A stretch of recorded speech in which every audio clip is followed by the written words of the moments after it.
అనంత కరుణామయుడు అపార కృపాశీలుడైన ఆకాశాలపైన నా దైవం పేరుతో ప్రారంభిస్తున్నాను. ఈరోజంతా శుభమైనదిగా చేయమని, మేలైనదిగా చేయమని, ప్రతి ఆపద నుంచి, ప్రతి కీడు నుంచి మనందరినీ రక్షించమని మహోన్నతుడైనటువంటి ఆ దైవం, మనందరినీ సృష్టించినటువంటి ఆ దైవం, మనందరికీ ఇంత పెద్ద లోకాన్ని వశపరిచినటువంటి ఆ దైవం, ఆయన ఈ అన్ని కాలాలలో ఆయనే గొప్పవాడు. అంత సృష్టి అంతా కూడా ఆయనదే. ఈ ఒక్క విషయం అర్థమైతే భూలోకంలో నువ్వు ధన్యుడివి అంటున్నాడు. అల్లా అని చెప్తే ఎమ్మట అగ్గో సాయిబుల్ దేవుడి గురించి చెప్పుకుంటున్నారు. ఈ అపోహ తొలగించాల్సిన బాధ్యత ప్రతి ముస్లింపై ఉంది. వాళ్ళు ఏమని అనుకున్నా నేను అల్లా అని చెప్తా అంటే అది నీకు సంబరమేమో, రేపు అల్లా శిక్ష నుంచి నిన్ను పట్టుకునే వాళ్ళు ఎవరు లేదు. ఎందుకంటే ఒక టీచరు ఒక స్టూడెంట్కి అర్థమయ్యేలా పాఠాలు చెప్పాలి. అర్థమవుతుందా? ఒక సమస్యని వైద్యుడు ఒక పేషెంట్కి అర్థమయ్యేలా వివరించగలగాలి. సమస్య చెప్పిన తర్వాత, రోగం చెప్పిన తర్వాత దాన్ని అర్థమయ్యేలాగా చెప్పాలి. ఇది వినే వాళ్ళకి, చెప్పే వాళ్ళకి ఉన్నటువంటి బాధ్యత, హక్కు, వినేవాళ్ళ హక్కు. వినేవాళ్ళని కన్ఫ్యూజ్లో పెడితే అది పూర్తి కాలేదనమాట. నువ్వు చెప్పే బాధ్యతని నువ్వు పూర్తిగా నిర్వర్తించలేదు, వాళ్ళ హక్కుని నువ్వు కొల్లగొడుతున్నావు. కాబట్టి అల్లా అని చెప్తే సాయిబుల్ దేవుడు అనే అపోహ ఉంది. కాబట్టి దాన్ని తొలగించాల్సిన బాధ్యత ప్రతి ముస్లింపై, ప్రతి దాయిపై తప్పనిసరిగా ఉన్నది. మరి అల్లా అనొద్దా? అది ఎప్పుడనాలి ఏంటి అనేది ఖురాన్ హదీసుల ప్రకారం వివరణ ఉంది. ఆచరణ మొత్తం లాక్ అయిపోయింది. ఆచరణలో ఎవరన్నా అజా ఇవ్వాలన్నా, ఎవరన్నా జిక్ర్ చేయాలన్నా, ఎవరన్నా నమాజ్లో కానీ ఇది ఆచరణలో మాత్రం లాక్ అయిపోయింది. దాన్ని ఎవరు మార్చలేరు. కానీ ప్రచారంలో వివేకంతో, ఉత్తమ రీతిలో, జ్ఞానంతో అర్థమయ్యేలా ఎదుటి వ్యక్తికి చెప్పే బాధ్యత ప్రతి ప్రవక్త. ఇంకేం చెప్పాడు ప్రతి ప్రవక్త? నేను మీ శ్రేయోభిలాషిని. ఏం చెప్పాడు? నేను మీ శ్రేయోభిలాషిని. ఏ జాతి ప్రవక్త ఆ జాతి వాళ్ళకి మీ మేలు కోరేవాడిని, మీ శ్రేయోభిలాషిని, మీ నుంచి రూపాయి అడిగేవాడిని కాదు. మీరు బాగుపడటం, అజ్ఞానం అనే చీకట్లో నుంచి వెలుగులోకి తీసుకురావటం నన్ను దైవం పంపించాడు, నా బాధ్యతగా పెట్టాడు. అజ్ఞానంలో ఉండమాకండి, జ్ఞానంలోకి రండి. దీనికోసం నేను మీ నుంచి ఏమీ ప్రతిఫలం అడగట్లేదు. ఈ నా ప్రతిఫలం ఇవ్వటం అల్లా యొక్క బాధ్యత, పైవాడి బాధ్యత. ప్రతి ప్రవక్త చెప్పినట్టు ఒక అధ్యాయంలో అందరి పేర్లు వరుసగా ఆయన వచ్చాడు ఇలా చెప్పాడు, నూహ్ అలైహిస్సలాం కాడ నుంచి ఇబ్రాహీం అలైహిస్సలాం వచ్చాడు ఇలా చెప్పాడు, మళ్ళీ వచ్చేసి మూసా అలైహిస్సలాం వచ్చాడు ఇలా చెప్పాడు, దావూద్ అలైహిస్సలాం ఇలా చెప్పాడు, లూత్ అలైహిస్సలాం ఇలా చెప్పాడు, ఈసా అలైహిస్సలాం ఇలా చెప్పాడు. ఇదంతా ఎందుకు చెప్తున్నాడంటే ఈ జాతికి అర్థమయ్యేలా, ఆ జాతి ప్రజలు పూర్తిగా అర్థమయ్యేలా చెప్పారు ప్రవక్తలు. 14వ అధ్యాయంలో 4వ వచనంలో ఇది చెప్పబడింది. ఇంకో చోట కూడా చెప్పబడింది. అంటే ఇక్కడ విషయం ఏంటంటే, ముందుగా మనకి ముస్లిం సోదరులు అల్లా అని చెప్పకుండా దేవుడు అని చెప్తుండేనని చెప్పేటటువంటి వాళ్ళకి ఖురాన్ నుంచి వివరణ అది 14:4. దైవం ఏం చెప్తున్నాడంటే 16వ అధ్యాయంలో 61వ వచనం నుంచి, ఒకవేళ బిస్మిల్లాహిర్రహ్మానిర్రహీం దైవం గనక ప్రజల్ని మితిమీరిన ప్రవర్తనకి పట్టుకోదలిస్తే భూమిపై ఏ ప్రాణిని వదిలిపెట్టేవాడు కాదు. ఒక్కళ్ళు కూడా మిగిలి ఉండవంటగా. తప్పు చేయగానే లేదా మితిమీరి ప్రవర్తించగానే వెంటనే శిక్ష ఇస్తే ఒక్కళ్ళు కూడా మిగిలి ఉంటారంట భూమి మీద. ఆయన దయతోని, ఆయన ప్రేమతోని తర్వాత మారతాడేమో అని ఒక అవకాశం తర్వాత ఒక అవకాశం ఇస్తూ వస్తున్నాడు దైవం మానవుడికి. అంటే మానవులందరికీ, సాయిబులకి ఒక్కళ్ళు కాదండి. ఆయన ఒక నిర్ణీత కాలం వరకు గడువు ఇస్తాడు. అలా ఇచ్చి ఒక నిర్ణీత కాలం ఫిక్స్ అయిపోయింది ముందే. అది ఇప్పుడు పొద్దుపడవటం ఎట్లా ఫిక్స్ అయిపోయిందో, వర్షాకాలం ఎట్లా ఫిక్స్ అయిపోయిందో, మన ఆయుష్ కూడా అట్లా ఫిక్స్ అయిపోయింది. మన ఆ ఆయుష్ అయిపోయేదాకా 4-5 సార్లు పనిష్మెంట్ ఇస్తాడు. ఇక మారలేదంటే వదిలేస్తాడు. ఆ వదిలేసేది ఎందుకు అంటే, ఎవరైతే అహంకారులు, దురహంకారులు, సంపాదించి కొంచెం గర్వంతో ఉంటారో వాళ్ళకి వీళ్ళు పరీక్ష. అర్థమవుతుందా? ఏంది మరి ఆయన అన్ని పాపాలు చేస్తాడు, ఆయన ఇంకా దేవుడు పట్టుకోలేదు ఏంది, దేవుడు శిక్షించలేదేంది అని కొంతమంది అంటూ ఉంటారు. ఈయన ఇంకా ఉన్నారు కదా మిగతా వాళ్ళు, అక్రమార్జన చేసేవాళ్ళు, జనాల్ని పీడించి దోసుకోవటం, లేకుంటే దౌర్జన్యం చేయటం, వీళ్ళకి పరీక్ష. అర్థమవుతుందా? ఇలాగా చూసుకుంటే ఒక నిర్ణీత కాలం వరకు ఆయన గడువు ఇస్తాడు. ఆ కాలం వచ్చినప్పుడు ఒక్క గడియ కాదు కదా, ఒక సెకండ్ కూడా ముందు అవ్వదు వెనక అవ్వదు. ఈనాడు వారు దైవం కోసం తమ కోసం ఇష్టపడ్డ వస్తువుల్ని కల్పిస్తున్నారు. తమ కోసం ఉన్నదంతా శుభమే అని వారు నాలుకలు అబద్ధం పలుకుతున్నాయి. వారి కోసం ఉన్నది ఒకే ఒక వస్తువు, అది నరకాగ్ని. ఏం చెప్తున్నారంటే ఉన్నోళ్ళందరూ అంటే గర్వం ఉండి సంపద ఉండి ఎక్కువ శాతం మంది ఏమంటున్నారంటే మాకు ఇక్కడే ఇచ్చాడు దేవుడు, పరలోకంలో కూడా ఇస్తాడు, మేము అక్కడ కూడా గొప్పగా ఉంటాం లేదు, సార్లే పోపో, నువ్వు దేవుడి మాటలు ఏం చెప్పక్కర్లేదు. ఈ మాటలు నేను విన్నాను స్వయంగా. మేము వెళ్ళి కొంతమందికి చెప్తున్నప్పుడు వాళ్ళు ఆ మాటలు ఎందుకు అంటున్నారు అంటే వాళ్ళకి ఆ నరకాగ్ని సరిపోద్ది అంటున్నాడు. వారు అందరికంటే ముందు అందులోకి తప్పనిసరిగా పంపబడతారు. ఎవరైతే గర్వానికి లోనయ్యారో, మనిషి గర్వానికి లోను కాకూడదు. గర్వం ఒకటి, కోపం ఒకటి, కామం ఒకటి, ఈ మూడింటిని జయించితే నువ్వు ధన్యుడివే. ఏంటంటే గర్వం ఏమవుతుందంటే మోహం వైపు వెళ్ళిద్ది. అంటే నేనే పెద్ద మునగాన్ని అంటే అది నాశనానికి ఇక తొలిమెట్టి కాదు, నాశనానికి పూర్తి స్థానం. అది ఏం గర్వపడతాం మనం? పుట్టినప్పుడు ఎంత ఉన్నాం? ఓ 2 పూటలు అన్నం తినపోతే అసలు మనం తట్టుకోలేము. అర్థమవుతుందా? అసలు ఏ వస్తువైనా, దైవం వస్తువు ఏ వస్తువు కానీ, మన శరీరంలో ఏ వస్తువు కానీ వాడుకోకుండా మనం ఒక గంట కూడా గడపలేము. ఇంకా మనం ఎందుకు గర్వపడటానికి ఏముంది అసలు మనకి అనేది ఆలోచించాలి. ఇక కోపాన్ని అదుపులో పెట్టుకుంటాడు. సరే, ఓకే. దేవుని తోడు ప్రవక్త, నీకు పూర్వం ఎన్నో జాతుల వద్దకు మేము ప్రవక్తలను పంపి ఉన్నాము. ఇక్కడ జాగ్రత్తగా చెప్తున్నాడు, మీరు గర్వపడమాకండి. ఎంతోమంది ప్రవక్తలు వచ్చారు, ఎన్నో జాతులు వచ్చిపోయినాయి భూమి మీదకి. శైతాను వారి చెడ్డ పనుల్ని వారికి మనోహరమైనవిగా చేసి చూపాడు. ఎవరి దేవుడు కాదు, ఎవరిని ఆరాధించాలి, ఎవరిని అనుసరించాలి అనేది మనిషికి తెలియకపోతే మనిషి అంత అజ్ఞాని ఇంకొకరు లేడు. అయితే దైవశక్తితో పాటు దుష్టశక్తి ఉందండి.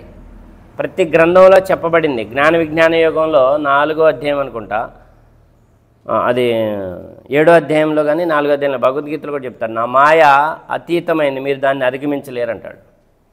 ఖురాన్లో మీరు శైతాను ఆదాం గారిని దారి తప్పించింది విన్నారు, స్వర్గం నుంచి దారి తప్పించింది శైతాను.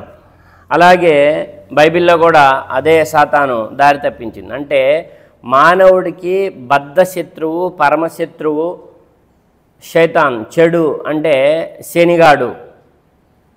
దాని నుంచి రక్షించేవాడు ఒకే ఒక్కడున్నాడు. దాని నుంచి మీరు రక్షించుకోలేరు, మీరు బయటపడలేరు. అది చెప్తే అర్థం కాదు. అది మీకు పగలున్నట్టే రాత్రి ఉంది. పగటి వెలుగు దేవుడి అనుగ్రహం అంటే రాత్రి కూడా దేవుడి అనుగ్రహమే. కానీ చీకటి ఒక చూసినా, వెలుగు ఒక చూసినా, మంచి మార్గం ఒక చూసినా, చెడు మార్గం ఒక చూసినా. అర్థమవుతుందా? చెడు మార్గంలో ఉండి కూడా మేము మంచి మార్గంలో ఉన్నాం అనుకుంటే మీ నెత్తి మీద శని ఉన్నట్టే, సాతాను ఉన్నట్టే, శైతాన్ ఉన్నట్టే. పుట్టించేవాన్ని దేవుడు అంటున్నారు అంటే మీరు రైట్ మార్గంలో ఉన్నారు.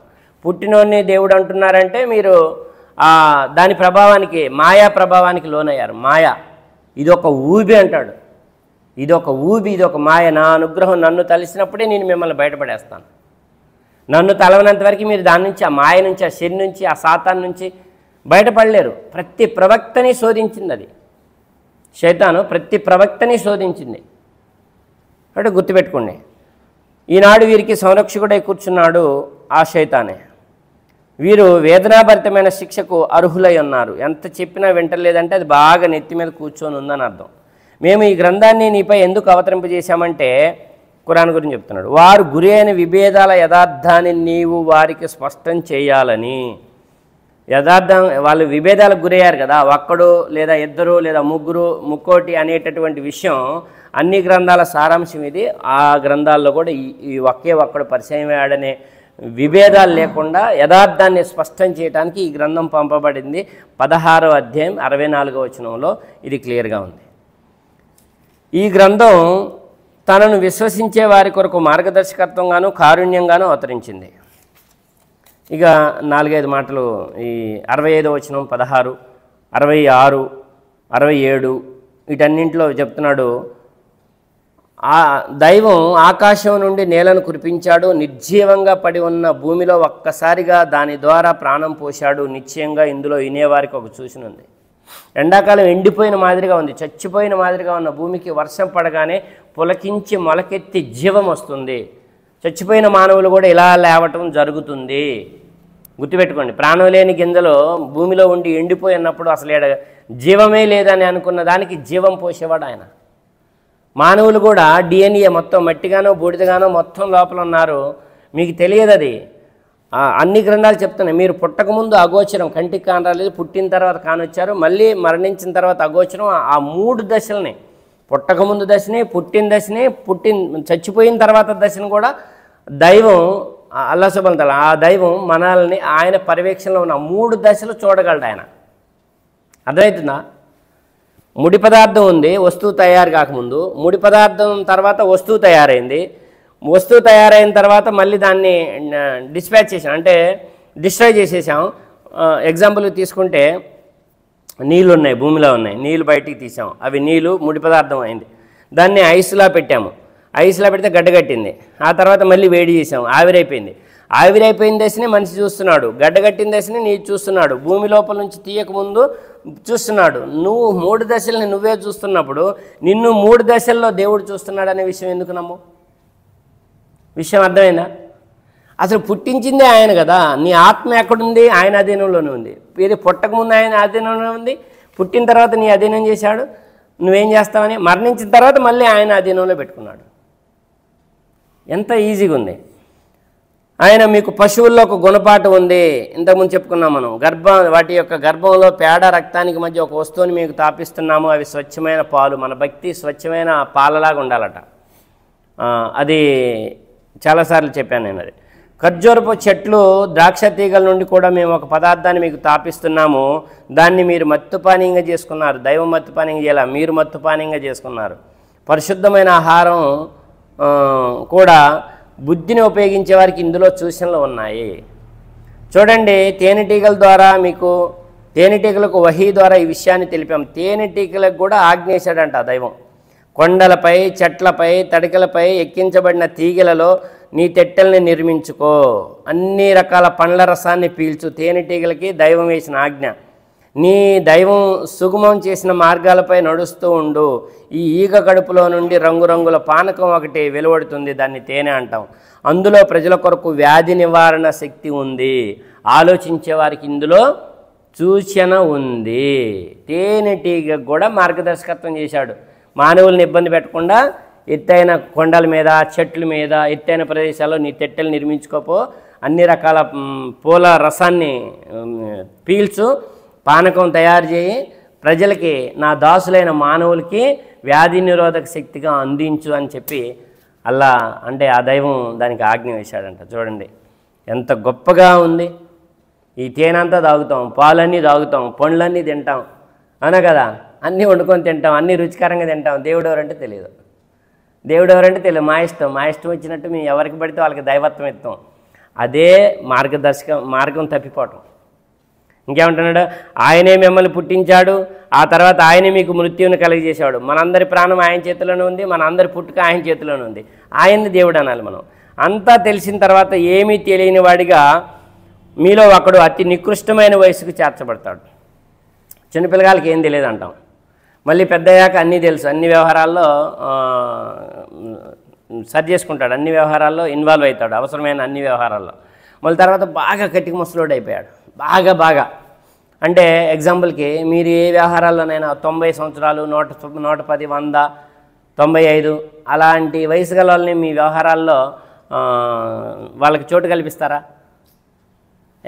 ఏం తెలుసు ఆయనకి, వినపడదు, ఏం లేదు, ఆయన ముందు పంపిపోండి అని అంటారా అనరా? ఎగ్జాంపుల్కి అంటే చిన్నపిల్లగాడికి ఏం తెలియదు అన్నాం, మళ్ళీ ముసలాళ్ళకి, కట్టికి ముసలాళ్ళకి ఏం తెలియదు అన్నాం. అంటే ఏమీ తెలియని వాడిని, మానవుల్ని పసిపిల్లలుగా ఏమీ తెలియని వాడినిగా పుట్టించింది ఆయనే, అన్నీ తెలిసిన విధంగా చేసినవాడు ఆయనే, మళ్ళీ ఏమీ తెలియకుండా చేసేది ఆయనే. అర్థమవుతుందా? ముసలోళ్ళు అంటే వృద్ధులు చిన్నపిల్లలతో సమానమట. వాళ్ళకు కూడా ఏం తెలియదు, అంతే. అన్ని మైండ్ అంతా ఉడికిపోయింది, ఇంకంతా చర్మం ఎట్లయితే ఉడికిపోయిందో ముసలితనంతో, బలం అంతా ఎట్లా ఉడికిపోయిందో, రక్తం అంతా ఎట్లా ఉడికిపోయిందో, బ్రెయిన్ కూడా అట్లా ఇంకంతే, కోఆపరేషన్ చేయదు. అలాగే చెప్తున్నాడు. అన్నీ కూడా చూడండి, ఇంత పెద్ద ఉదాహరణలు ఇచ్చిన తర్వాత ఏమంటున్నాడంటే, మీలో ఒక ఉదాహరణ ఇస్తున్నాడు. ఒక బానిస ఉన్నాడు, ఇతరుల యాజమాన్యంలో ఉన్నవాడు, స్వయంగా ఏ అధికారం లేనివాడు. రెండోవాడు, అతనికి మేము మా తరపు నుంచి మంచి ఉపాధిని ప్రసాదించాము, అందులో అతడు బహిరంగంగాను రహస్యంగాను ఖర్చు చేస్తాడు. చెప్పండి, వారిద్దరూ సమానులేనా? అల్హమ్దుల్లా. జ్ఞానం ఉన్నవాళ్ళు ఈ ఉదాహరణ ఆలోచించాలి. ఒక 50 ఎకరాలు ఒక యజమాని ఉన్నాడు, రైతు ఉన్నాడు, యజమాని 50 ఎకరాలు. ఇక అసలు ఏమీ లేకుండా అతని దగ్గర జీతగాడిగా ఉన్నాడు. ఒక అరెకరం పొలం కూడా లేదు, ఏం లేదు, అతని దగ్గర జీతగాడు ఉన్నాడు. అర్థమవుతుందా?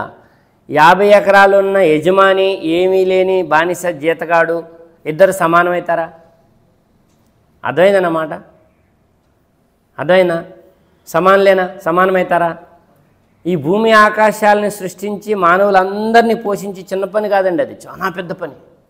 ఇంకా స్వర్గంలో కూడా మనకి అంటే మాట ఇంకా పెరుగుతుంది. కానీ మీరు 5 స్టార్ హోటల్లో ఎవరైనా స్టే చేశారా? ఒకరోజు 2 రోజులు చేశారా? ఎంత ఖర్చు వచ్చింది? 30,000, వన్ డే 30,000. సరే, అట్లీస్ట్ తక్కువ లెక్కేసుకున్నా 15-20,000 పైన అవుతుంది. 30,000 వన్ డేకి 30,000 వచ్చిందంటే 5 స్టార్ హోటల్లో ఉన్న సకల సౌకర్యాలు కూడా స్వర్గంతో పోల్చుకుంటే 1%. మరి 30,000 వచ్చిందంటే నెలకి ఎంత వస్తుంది ఖర్చు? 3 లక్షలు వస్తుంది. సంవత్సరానికి ఎంత వస్తుంది? 3,500,000 చిల్లర వస్తుంది. ఒక్క సంవత్సరానికి 3,500,000 వస్తుందంటే నిన్ను యుగాల తరబడి స్వర్గంలో అంతకంటే మరి 90 రెట్లు చేయండి, 99 రెట్లు చేయండి, యుగాల తరబడి నీకు మనకి స్వర్గంలో అలాంటి సౌకర్యాల కంటే వాటిని తలదన్నే సౌకర్యాలు ఉన్నాయి.